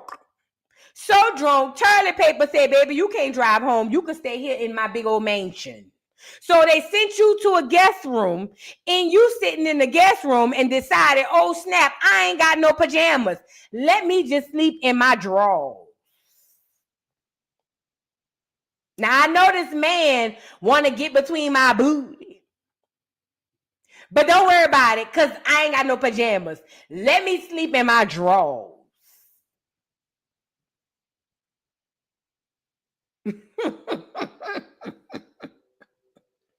This man think we crazy. Let's move on. He said, where was I?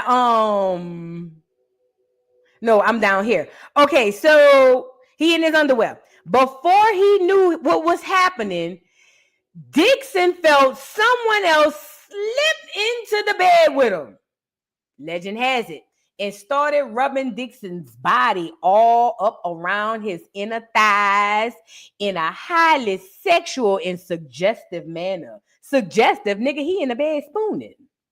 Dixon turned around and saw that it was toilet paper on the bed, and he couldn't believe it. They say they did the reenactment, and they say, how did he look? He said, all I know is I turned around and I saw this, and I said, ah! It was toilet paper behind him. Now let's get into this part. They say toilet paper was spooning behind him saying, oh, hey, I thought you needed a little help, okay? It says at this point, Dixon's stomach started to turn and he began feeling nauseous. Oh, I know the feeling.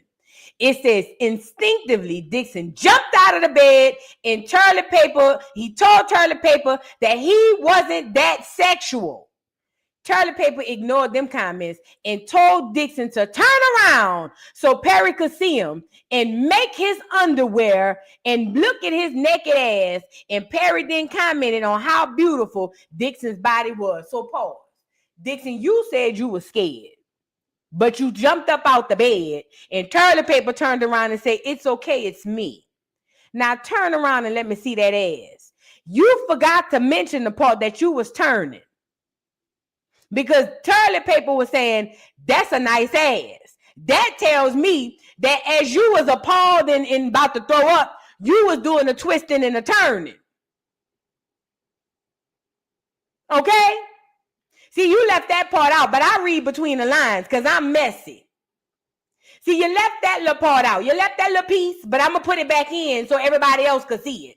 You left that little piece, but I'm going to put it back in so they could see it. So what happened was he was in the bed with just his drawers on. Toilet paper came. He turned around. Boom, it was toilet paper. He said, oh, my God, what are you doing? I'm not sexual like that. Toilet paper boy said, boy, shut your ugly ass up and turn around. Let me see that ass. And the man started turning, and toilet paper said, there you go. Nice ass, huh?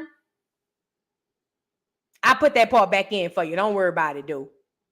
I put it back in. So it goes on to say, Perry could see him naked in his underwear, and he commented on how beautiful his body was. Dixon once again told Perry that he was not into sex. Dixon kept informing Perry that he was not into sex in order to keep Perry at bay, while at the same time not insulting the person who was dangling his career in front of him. In response to Dixon's frequent assertions that Dixon was not into sex, Toilet Paper started praying. I'm sorry, not praying, the family that prays. Toilet Paper started prying further. Toilet Paper would send Dixon a text message saying, I would hope that you would let someone hold you and make love to you. You are missing the best years of your life, my friend. Trust me. I hope you get that block in your mind soon. Perry was implying that Dixon would hopefully get past the block in his mind and would let Toilet Paper make love to him.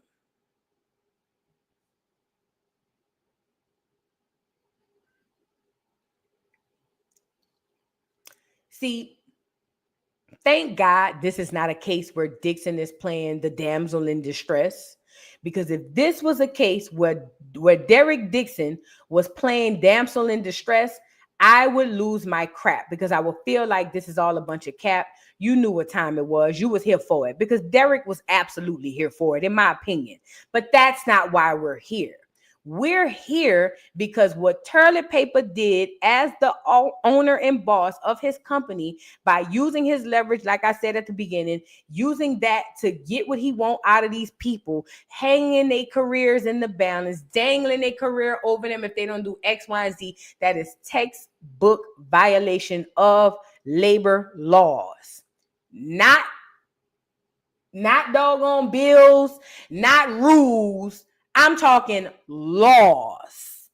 If you ever want to lose a company or see a company go down, start sparking sexual harassment movements from the top down. If you ever want to see a company go down, spark the sexual harassment movement from the top down. Meaning, start talking about the supervisors and the managers who sleeping with the people who clock in.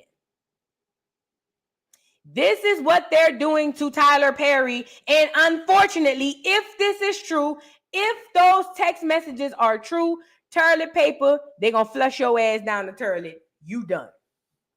And if it's true, Toilet Paper, and you are using your leverage and your money to uplift clear men, let's talk about it. Uplift and put clear people in paths and positions of power while you kneel on the backs of black women and they trauma and pain. Use all the heartache and pain and all the crap that black women got going on so that you can use that coin to put it in the pockets of the clear man. Then that goes to show you what Cat Williams said, all lies will be exposed. All these folks y'all got around here, all y'all gods are falling before y'all. All your gods are falling before you. Literally. They're literally falling before you. One by one. The gods go falling one by one. Hurrah. Hurrah. The gods go falling two by two. Hurrah. Hurrah. They falling. All around y'all. They falling. Y'all fighting and windmilling to stop it, but you can't help it. They falling. It is what it is. But what you're learning is what you thought about these people ain't who they really is. That ain't who they really is. And none of this surprised me. You cannot be a good person and have the riches of the earth. Let me say this again. You cannot be a good person and over-enjoy or overindulge in the riches of this here earth. You can't do it. You got to pick a side. You got to pick a side. So when you see these rich people, do you know how many people's lives they've ruined to get where they are? Okay? So I don't believe none of these people are inherently good. None of them. Not even y'all fave Denzel. I don't believe none of them are inherently good. I don't believe none of them are inherently good. But that's my personal belief. But I'm saying all this to say this, I believe this is the RICO that we think we're supposed to be getting with Diddy. What Diddy is doing is RICO-ish with freak off tendencies. But this right here, I believe that the man, Tony Conway, or whatever his name is, I believe that he is the assistant that sets up all this stuff so that Tyler Perry could have an influx of men coming in and out of there. If any of this is true, I believe that Tony Conway is the quote unquote executive assistant who really just there to send the influx of men in and out of there to keep toilet paper penis wet. And I don't want to hear, but voodoo, you guys are horrible. You guys are taking down another black billionaire. All of the moguls are falling. What does mogul standing have? What does that do for you? Number one, let's start there first. What does having these moguls do for you? And number one, number two, if you understand the concept of capitalism, you know that in order for them to be a mogul, they literally have to bleed you.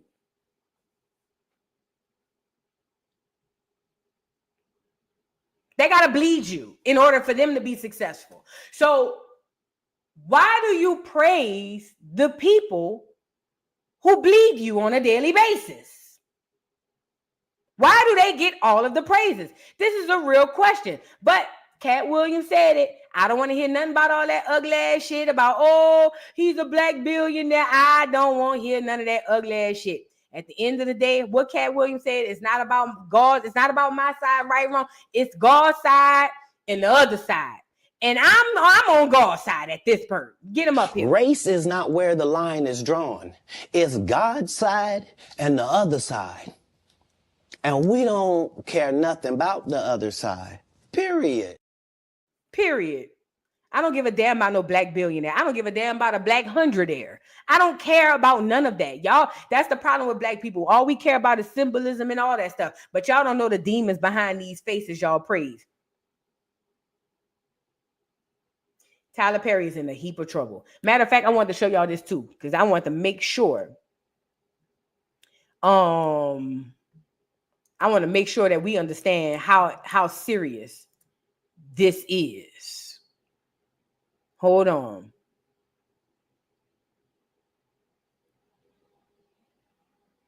I want to show y'all something right quick.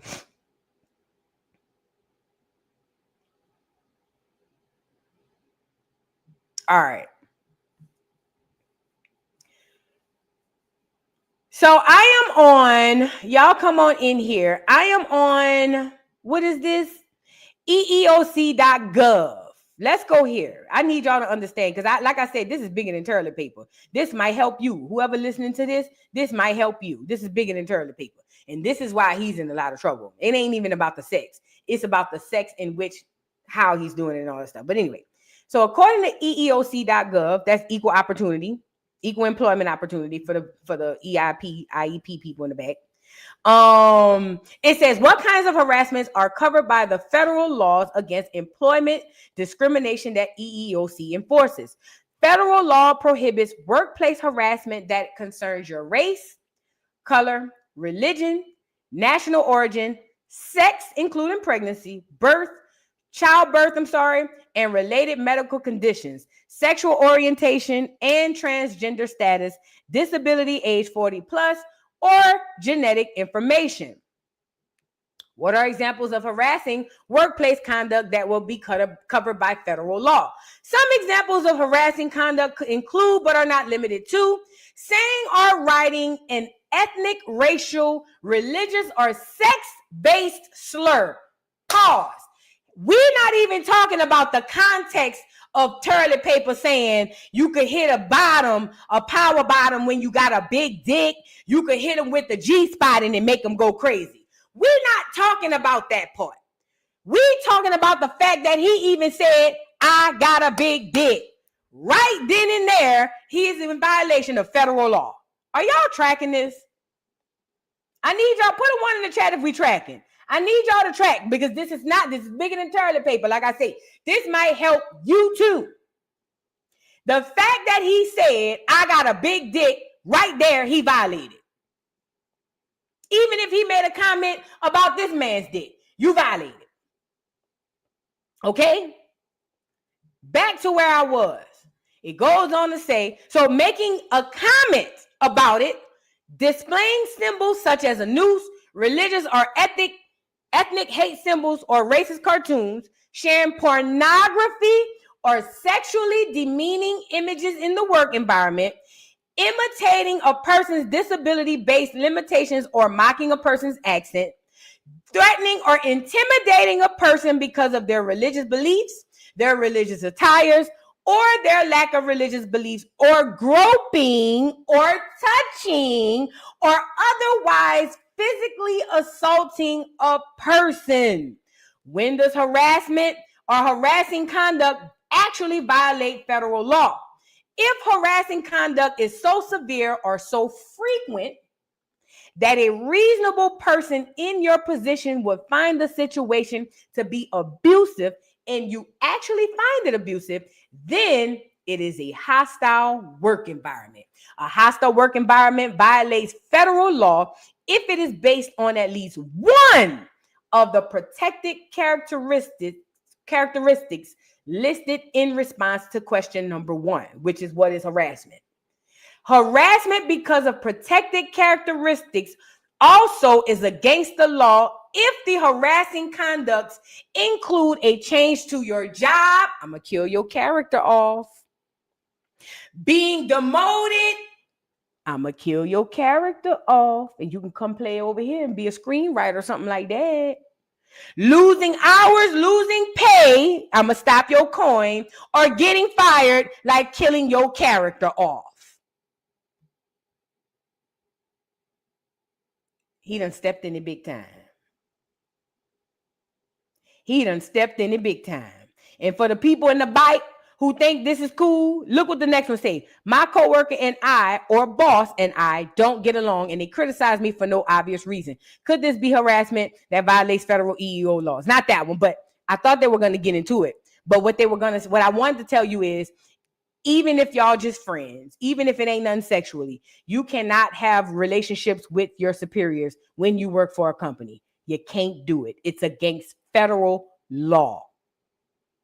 And all you got to do is violate one of those things and you're cooked. According to this lawsuit, Tyler Perry is burnt. He burnt biscuits. Okay? So let's really be clear. We're going to get into more of the lawsuit tomorrow because I kind of came live late today, and I got to get up this road. So we're going to come back tomorrow. We're going to get more into this lawsuit because I want to talk about the other details because it goes further. It gets worse. Yes, it gets crazier. But the guy was playing in on it, and I'm not even mad at the dude. He did what he had to do to line up his coin. At this point, if you're a billionaire and you single, if you're successful and you single, you setting yourself up for failure. It's about Storm. What? Huh? What about Storm? What is y'all talking about? What is about Storm? I don't have no email from y'all unless y'all sent it to the dollhouse email, but I don't know what y'all talking about. Hit me up after this so I can know what you're talking about, honey. But with that being said, y'all, hold on. Let me check and see if I read all of these super chats because we got to come back and finish dissecting this whole thing. Courtney, thank you for the super chat. Says some people use religion as a cloaking device. Absolutely. We the only ones cherish it as much as we do because we're at the bottom of the pyramid. You know what I mean?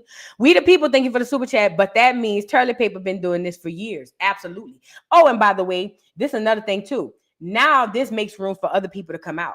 Now that toilet paper has been outed to be doing this, and the guy has said in his messages or the text messages that he's shown that he has had other men do this, you got to know they about to start crawling out the woodwork, right? They coming. They definitely coming. Felicia Renee, thank you for the super chat. This fool said he thought toilet paper was genuine, yet he's clocking text messages. Right. Boo, play this song, sis. That's what I'm saying. Like he's full of crap. He's in on it, but I think he was sent. I'm telling you, I think it's a conspiracy. I think all of it is, but y'all know me.